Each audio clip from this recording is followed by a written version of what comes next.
Assalamualaikum warahmatullahi wabarakatuh.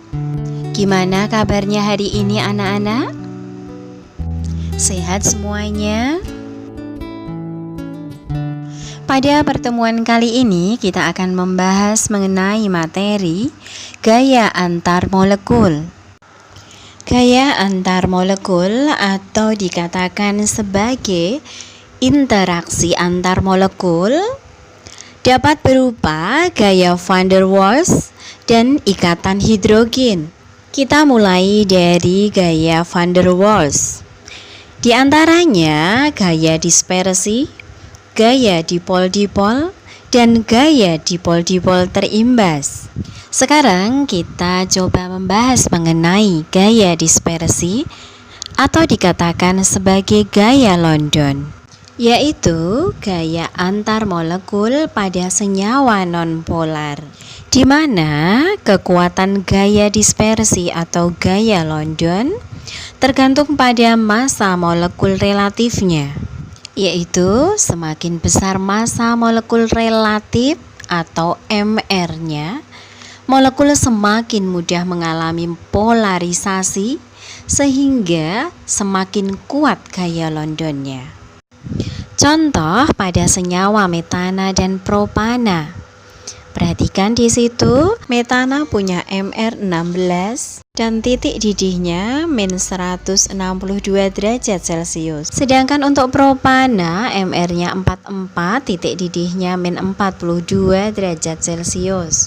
Pada gambar dapat disimpulkan bahwa semakin panjang bentuk molekulnya, semakin besar massa molekul relatifnya atau MR-nya, sehingga mudah mengalami polarisasi. Maka semakin tinggi titik didihnya dan semakin kuat gaya Londonnya. Selanjutnya gaya dipol-dipol, yaitu gaya antar molekul dalam senyawa polar, di mana terjadi gaya tarik-menarik antara dipol-dipol yang berbeda muatan. Contohnya HCl, H2S, dan PCl5. Perlu diketahui bahwa gaya dipol-dipol lebih kuat dibandingkan gaya dispersi. Selanjutnya, gaya dipol-dipol terimbas terjadi antara molekul polar dengan molekul nonpolar. Suatu molekul polar mempunyai dipol yang permanen. Dipol permanen ini menginduksi atau mengimbas awan elektron molekul nonpolar sehingga berbentuk dipol terinduksi atau terimbas. Contohnya gaya tarik antara O2 dengan H2O dalam air. Selain gaya van der Waals, gaya antar molekul yang lain adalah ikatan hidrogen.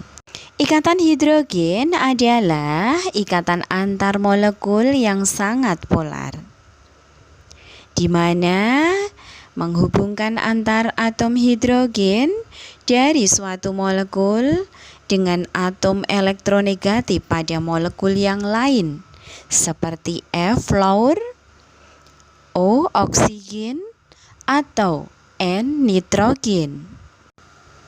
Contoh senyawa yang mempunyai ikatan hidrogen seperti HF, H2O, dan NH3. Perlu diketahui bahwa senyawa yang mempunyai ikatan hidrogen mempunyai titik leleh dan titik didih yang tinggi. Perhatikan gambar molekul air. Dalam molekul air, atom O bersifat sangat elektronegatif, sehingga pasangan elektron antara atom O dan H lebih tertarik ke arah atom O. Akibatnya terbentuk dipol. Selanjutnya kita lihat ikatan antar molekul air. Antara atom hidrogen dan oksigen yang berlainan molekul terjadi semacam jembatan yang disebut ikatan hidrogen. Ikatan hidrogen jauh lebih kuat daripada gaya-gaya van der Waals. Zat yang mempunyai ikatan hidrogen mempunyai titik didih dan titik cair yang relatif tinggi.